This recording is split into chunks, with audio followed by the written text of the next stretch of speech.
모세 오경을 읽다가 보면 이스라엘 왕도 아니고 이스라엘 사람도 아니고 선지자도 아니고 제사장도 아닌데 꽤 긴 분량으로 자주 기록되는 사람들이 있습니다. 대표적인 인물이 동시대에 살던 발락과 발람, 이름도 비슷하죠. 발락, 발람.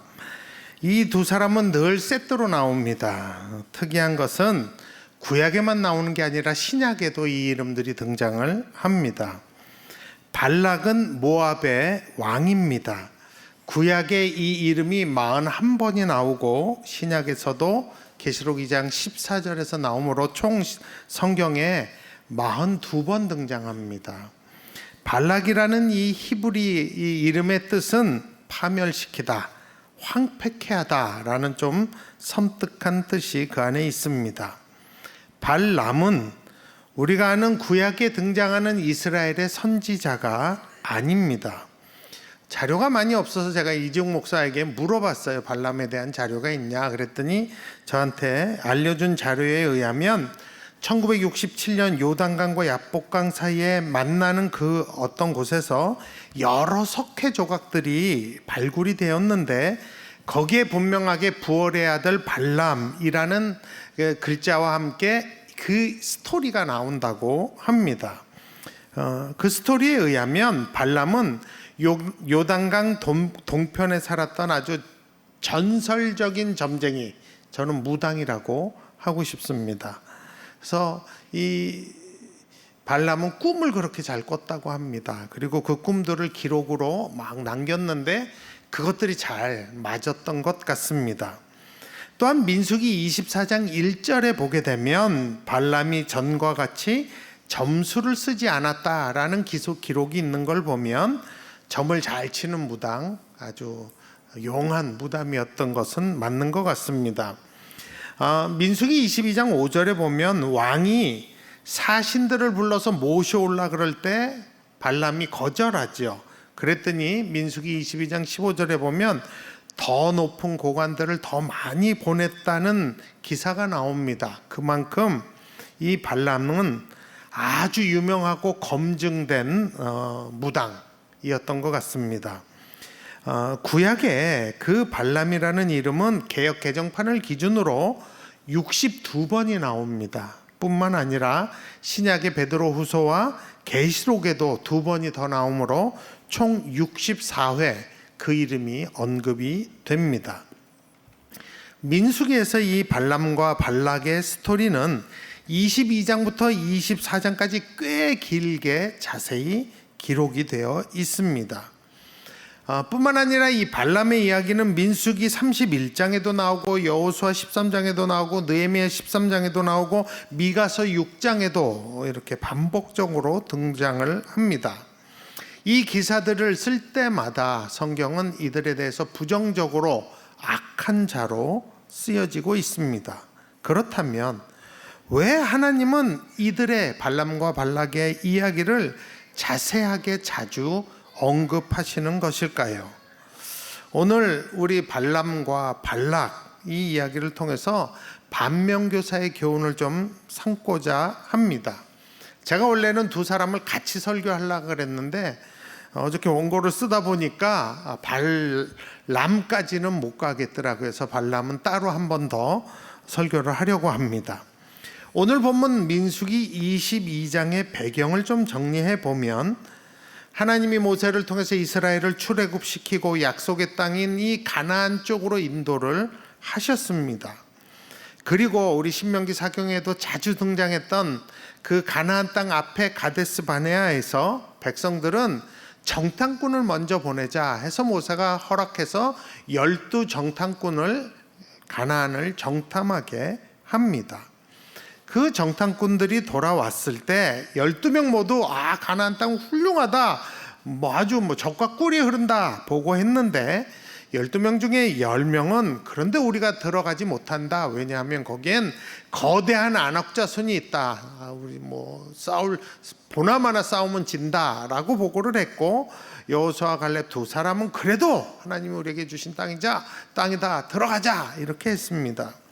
그때 이스라엘 백성들은 이 10명의 의견을 듣고 하나님의 뜻과 하나님의 인도하심을 거부하고 가나안으로 들어가지 않기로 결정을 합니다. 그 덕에 그들은 40년 동안 광야에서 살게 되고, 이 40년이라는 기간은 세대를 교체하는 기간입니다. 그러면서 이 40년이 돼가면서 하나님은 또 새로운 세대를 모세를 통하여 가나안 쪽으로 인도하고 계셨습니다. 근데 참 이상한 거는, 이스라엘은 애굽에서 몇백 년을, 430년이지만 종으로 훨씬 더 오래 있었거든요. 그리고 그 다음 세대도 다 광야에서 태어난 사람들이란 말이에요. 그런데 그 사람들이 제대로 군사교육을 받은 사람들도 아닌데, 이렇게 약속의 땅으로 가는 길에 전쟁이 싸움이 일어납니다. 다른 민족과. 근데 너무 이상한 건, 무기도 제대로 없고 싸운 걸 제대로 배운 적도 없는데 무기 잘 갖추고 정예 부대로 있는 그런 군사력이 센 이 족속들을 이 이스라엘이 이기는 겁니다. 이건 정말 이상한 일이에요.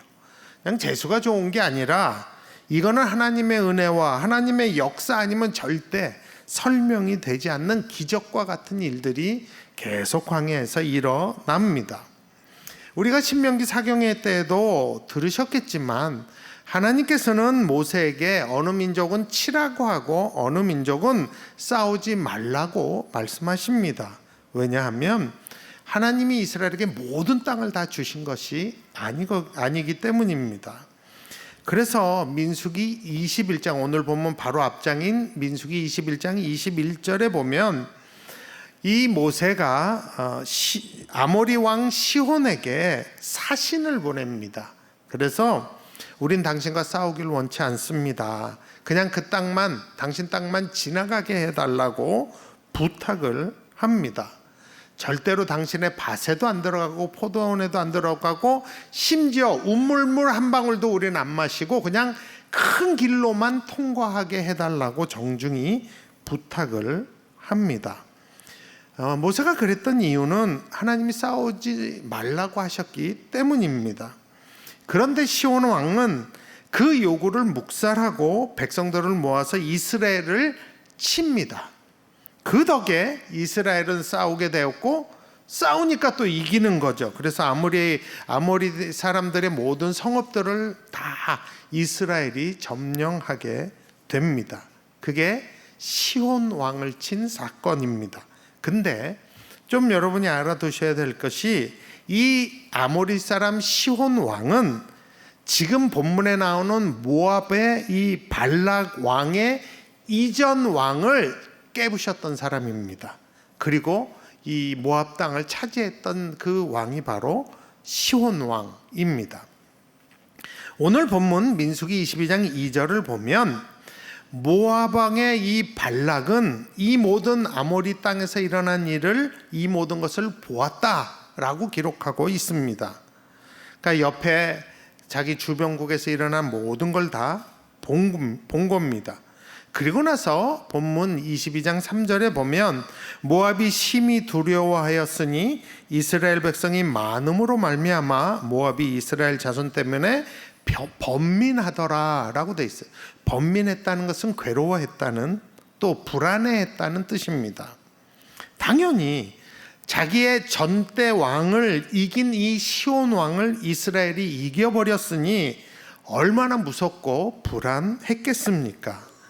이렇게 왕뿐만 아니라 모든 백성이 불안해하는 이 상황에서 발락 왕은 왕으로서 대안을 찾았는데, 이스라엘과 정면 승부는 되지 않으니 신비한 영적인 세력의 힘을 빌리자라는 대안을 찾게 됩니다. 이 당시에 이 지역의 모든 왕들과 민족들은 이 신의 저주라는 것을 믿었던 시대입니다. 그래서 그 당시의 사람들은 전쟁을 신들의 전쟁이라고도, 네 신과 내 신 누가 강하냐 이렇게 보는 정도로 이 영적인 저주의 어떤 힘, 이런 걸 믿었던 시대입니다. 그래서 발락 왕이 찾아낸 당대의 제일 유명하고 센 무당이 누구냐? 그게 바로 발람입니다. 그래서 모압과 미디안의 이 장로들을 잘 구슬려 갖고 그들에게 복채를 두둑히 챙겨 갖고 이 발람에게 발랏 왕이 보냅니다. 그리고 초청을 합니다. 민수기 22장 6절에 보면 이 발랏 왕이 발람에 대한 자기의 믿음을 이렇게 표현합니다. 그대가 복을 비는 자는 복을 받고 저주하는 자는 저주받을 줄을 내가 알미니라. 그러면서 내가 당신을 초청하는 이유를 6절에 나를 위하여 이 백성 이스라엘을 저주하라 라고 초청의 이유도 밝힙니다. 이 초청에 발람은 그러면 내가 이스라엘의 하나님 여호와께 묻겠다고 합니다. 분명히 초대에도 이 발람은 여호와의 선지자가 아니고 여호와를 섬기는 사람이 아니에요. 그럼에도 불구하고 왜 여호와 하나님, 그러니까 이스라엘의 하나님 여호와께 묻겠다고 했는지 그걸 보면 아마 발람은 평소에도 여러 신들과 접신을 해서 센 무당이잖아요. 접신을 해서 점괘를 본 사람이었던 것 같습니다. 비록 자기가 섬기진 않아도 이스라엘의 신인 여호와를 얼마든지 자기가 불러서 접신할 수 있겠다고 생각했던 것 같습니다. 근데 너무 놀랍게도 진짜로 여호와께서 발람에게 나타나십니다. 굉장한 일이에요. 그리고는 민수기 22장 9절에 보면 너와 함께 있는 이 사람들이 누구냐라고 여호와가 묻습니다. 그랬더니 발람이 발락 왕이 이스라엘을 저주하라고 내게 보낸 자들입니다 라고 대답을 합니다. 그랬더니 하나님이 민수기 22장 12절에서 분명한 하나님의 뜻을 말씀하십니다. 너는 그들과 함께 가지도 말고 그 백성을 저주하지도 말라. 그들은 복을 받은 자들이니라 라고 말씀합니다. 그래서 발람은 발락 왕의 초청을 거절합니다. 민수기 22장 13절 하반절에 보게 되면 그 사신들에게 이렇게 얘기합니다. 여호와께서 내가 너희와 함께 가기를 허락하지 아니하시느니라. 어떤 분들은 그런 생각을 할 수 있어요. 평소 여호와를 섬기지도 않고 알지도 못하던 발람이 어떻게 여호와가 한 말씀 하셨다고 바로 이렇게 가고 싶어도 안 갈 수 있느냐, 순종할 수 있느냐라고 물으실 수 있습니다. 그러나 성경을 읽어보시면 이 하나님이 나타나시면 그 하나님을 본 사람들은 전부 다 무섭고 두려워 죽을 지경이 됩니다. 그게 일반적인 특징이에요. 그러니까 무당인 발람 앞에 하나님이 나타나셨을 때 발람이 어땠을까요? 안 봐도 비디오죠. 두렵고 떨렸음이 분명합니다. 너무 분명하죠. 그래서 아무리 발락 왕의 초청을 받아들이고 싶어도 그 무서운 여호와의 신임에서 가지 말라고 했기 때문에 그걸 순종하는 게 더 쉬웠을 것 같습니다. 그래서 사신들이 발락 왕에게 발람이 못 온답니다 전달을 했더니 이 발락 왕은 더 몸이 달아서 아주 자신의 모든 사활을 걸고 민수기 22장 15절에 보면 다시 그들보다 더 높은 고관들을 더 많이 보냈다고 합니다. 그러면서 민수기 22장 16절 하반절과 17절에 보면 발락이 발람에게 이렇게 얘기합니다. 청하건대 아무 곳에도 거리끼지 말고 내게로 오라. 내가 그대를 높여 크게 존귀하게 하고 그대가 내게 말하는 것은 무엇이든지 시행하리니 청하건대 와서 나를 위하여 이 백성을 저주하라. 여러분 반복되는 단어가 있죠? 청하건대, 청하건대. 이 청하건대라는 히브리어 단어는 제발이라는 뜻입니다.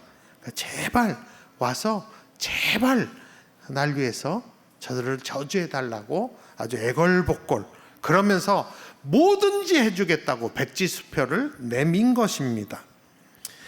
그렇다면 왜 이렇게 발락 왕은 처절하리만큼 발람을 초청해서 모시려고 했을까요? 왜냐하면 발락에게는 다른 대안이 없기 때문입니다. 근데 이 상황에서 우리가 두 가지를 질문해 볼 수 있는데, 첫 번째는 도대체 발락 왕은 누구를 위해서 이 짓을 하는가, 이 문제입니다. 저는 발락이 백성을 위해서 하는 것이 아니라고 확신합니다. 왜냐하면 성경적인 근거가 있는데, 이 발람을 초청할 때, 첫 번째 초청할 때 민수기 22장 6절에 뭐라 그래요? 청하건대 와서 나를 위하여 이 백성을 저주하라. 나를 위하여. 두 번째 초청할 때도 민수기 22장 17절에 보면 청하건대 와서 나를 위하여 이 백성을 저주하라. 그러니까 우리를 위해서도 아니고 백성들을 위해서도 아니고 우리 민족을 위해서도 아니고 나를 위해서라고 표현하고 있습니다. 그러므로 발락 왕이 발람을 굳이 데려오려고 하는 이유는 다른 거창한 이유가 있는 것이 아니라 사실은 자기 때문입니다. 왜 발락 왕이 이렇게 했을까요? 그 출발점이 어디일까요? 민수기 22장 2절과 3절에 의하면 아모리에게 인에게 행한 모든 일을 보고 생긴 두려움 때문에 이렇게 결정을 한 것입니다. 그 두려움이 자신을 사로잡았고 그 불안함으로 지도자로서의 어떤 그 분별력을 잃어버린 모습을 보여준 것입니다. 그래서 가장 쉬운 방법인 영적인 저주를 통해서 용한 점쟁이를 데려와서 그들을 저주하면 내가 이기지 않을까 생각한 것입니다. 그렇다면 두 번째 질문이 있죠. 도대체 발락 왕이 이 방법밖에 없었을까 하는 질문을 해볼 수 있습니다. 정말 모압과 백성들을 위해서라면 이 방법밖에 없었을까? 여러분, 아닙니다. 다른 방법이 있어요. 왕으로서 이스라엘이 아모리인들에게 행한 모든 일을 먼저 잘 살피고 연구했어야 합니다. 이스라엘 백성이 무조건 이 아모리인의 왕 시온을 먼저 공격하고 먼저 침략한 것이 절대 아닙니다.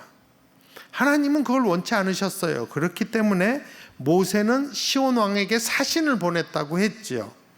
그리고 그들에게 한 말이 기록에도 남을 정도로 민수기 21장 22절에 남아 있습니다. 우리에게 당신의 땅을 지나가게 하소서. 우리가 밭에든지 포도원에든지 들어가지 아니하며 우물물도 마시지 아니하고 당신의 지경에서 다 지나가기까지 왕의 큰 길로만 지나가리이다. 여러분, 이스라엘이 시온 왕에게 시비를 건 게 아니에요.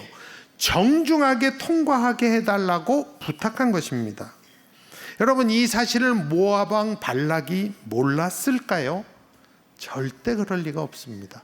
모든 걸 다 봤다 그랬잖아요.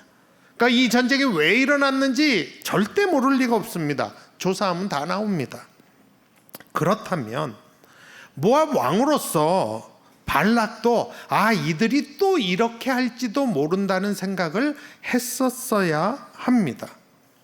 그 생각을 못해도 정말 그들이 더 강하다면 먼저 사신을 보내서 우리는 평화를 원한다고 이야기할 수도 있었습니다.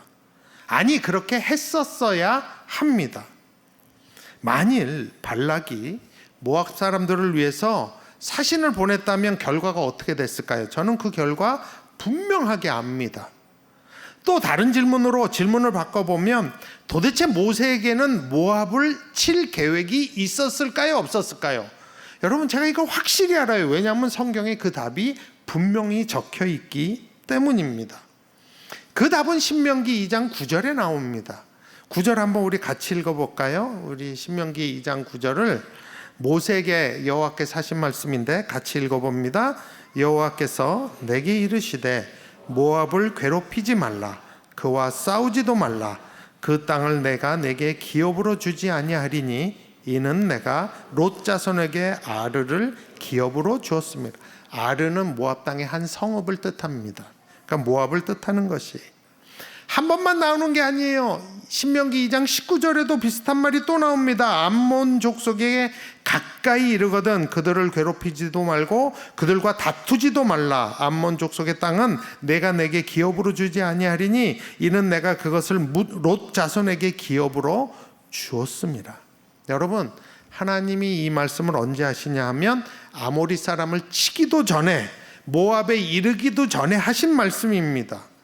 그러므로 모세와 이스라엘에게는 모압과 전쟁을 할 계획조차도 없었던 것입니다.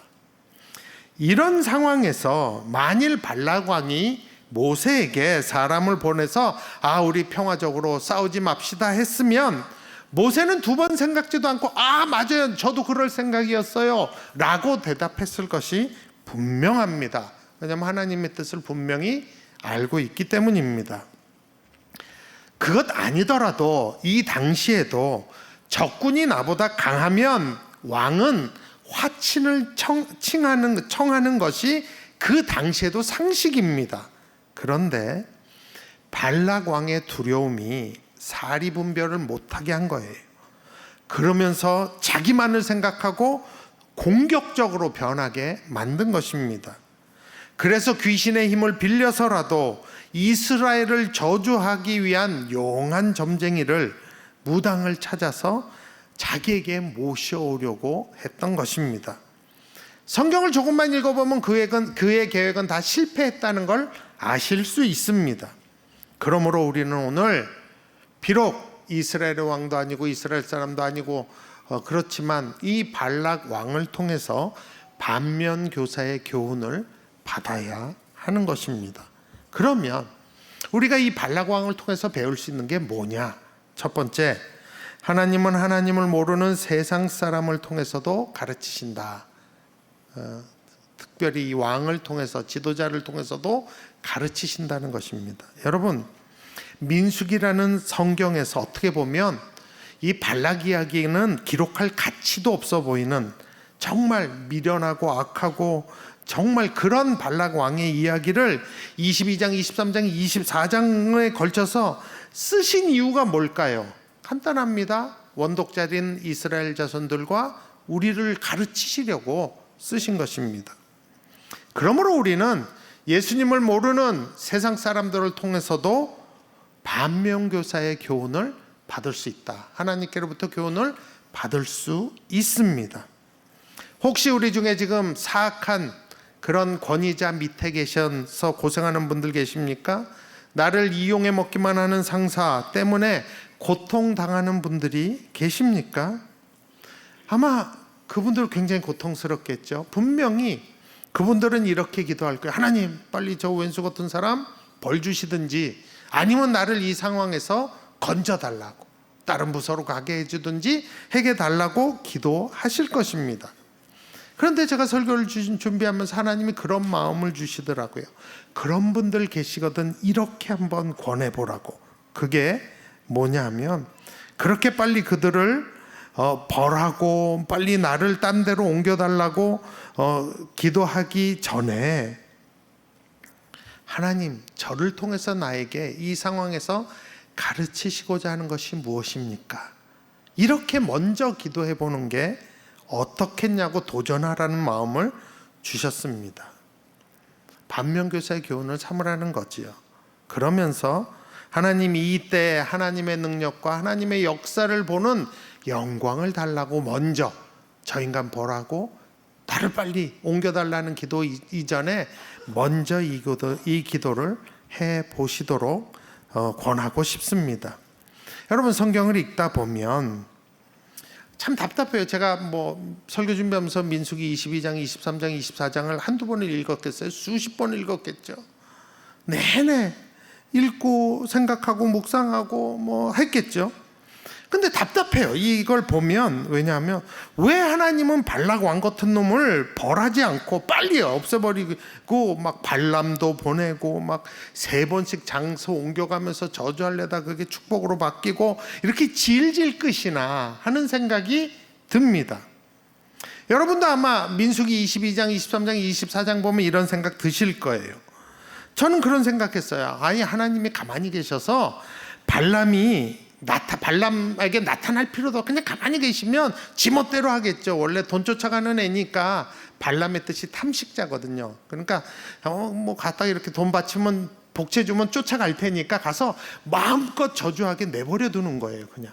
그러면 발락의 마음이 와, 이제 저렇게 영험한 사람이 어떤 귀신의 힘으로 와서 이스라엘 백성을 저주했으니 이제 내가 싸우면 이긴다. 그래갖고 쳐들어오겠죠. 분명히 쳐들어올 거예요. 그때 하나님이 예전과 같이 이스라엘에게 함께 하셔서 아모리 사람들에게 했듯이 단번에 다 죽여버리는 거예요. 간단하잖아요. 왜 그렇게 안 하셨을까? 그렇게 하시면 원독자인 이스라엘 자손들에게도 야, 어떤 신이 저주해도 그거 다 소용없어. 내가 전능자야 라는 교훈을 줄 수 있겠죠. 그런데 왜 발락 왕은 그 난리를 치도록 3장에 걸쳐서 내버려 두셨을까요? 아니, 발람 같은 그런 무당에게 하나님이 나타나시는 그런 수모까지 겪으셨을까요? 그 답을 제가 어디서 찾은 줄 아십니까? 아까 읽었던 신명기 2장 9절과 19절에서 찾았어요. 이는 내가 롯 자손에게 기업으로 주었습니다. 깜짝 놀랐어요. 아, 우리 하나님이 아브라함만 생각하시는 게 아니구나. 여전히 롯도 생각하고 계시는구나. 그 구절 안에 롯을 향한 하나님의 자비와 사랑, 보호, 신실하심이 담겨져 있다는 걸 발견을 했습니다. 롯의 자손인 모압은 하나님을 떠났습니다. 그런데 여전히 하나님은 그들을 기다리고 보호하고 계셨던 것입니다. 그래서 그렇게 이기적이고 악한 미련한 발락 왕을 오래 참으시고 살려두고 계신 것입니다. 이 하나님을 원독자들에게도 하나님이 강조하기 위하여 민수기 22장, 23장, 24장 이 3장에 걸쳐서 이 이야기를 하고 계신 것입니다. 하나님이 이렇게 롯 자손에게도 관심이 있고 신실하시고 오래 참으시고 자비로우신 분이시다. 여러분, 우리 하나님은 그런 하나님이십니다. 발락 왕을 통해 우리는 그 하나님을 볼 수 있습니다. 그렇다고 발락처럼 행하라는 거 아닙니다. 두 번째, 우리가 발락 왕을 통해서 받아야 하는 반면교사의 교훈은 두려움이 주는 결과를 알아야 된다는 것이에요. 두려움은 사리 분별을 못하게 합니다. 아브라함 때도 제가 한번 말씀드렸죠. 발락 왕은 두려움 때문에 백성들을 생각하지 않고 더 이기적이 되고 더 자기만 생각하고 더 공격적이 되었습니다. 만일 발락 왕이 두려움 속에서도 정신 잘 차리고 백성 생각해서 왜 아모리 족속이 패하게 됐는지 면밀하게 분석하고 전략을 짰더라면, 그 대책을 생각했더라면 이 지경은 되지 않았을 것입니다. 모세에게 화친을 청했을 것입니다. 그런데 이기적으로 무당의 힘을 빌어서 이스라엘을 저주만 하면 자기가 이길 수 있다고 착각하게 만들어서 모든 걸 다 발람을 데려오는데 씁니다. 근데 사실 우리 자비의 하나님은 롯의 후손을 향한 자비가, 오래 참으심이 있었어요. 배려가 있으셨어요. 그래서 훨씬 이전부터 모세에게 암몬과 모압 사람들과 싸우지 말라고 말씀하셨어요. 괴롭히지도 말라고 말씀하셨습니다. 그러므로 사실 발락 왕이 두려워하는 것은 하나님 입장에서 보면 아무런 근거가 없는 것이에요. 몰라도 너무 모르는 것이에요. 이 모든 사실을 통해 원독자들과 우리들은 하나님께 해결책이 있다, 하나님께 대안이 있다는 걸 알고 두려움이 우리의 눈을 가리지 않도록, 분별력이 없게 만들지 않도록 경계해야 합니다. 여러분, 이스라엘 백성과 우리가 받은 가장 큰 복이 뭡니까? 우리가 두려울 때 그 두려움에 대한 대책과 구원하시리 전능자 하나님, 엘샤다이 하나님이 우리와 함께 하신다는 거예요. 그게 우리가 받은 복입니다. 그러므로 두려움이 분별력을 빼앗아가지 않도록 두려울수록 하나님께 나아가야 합니다. 그렇지 않으면 발람 왕과 같은 그 짓거리를 하게 됩니다.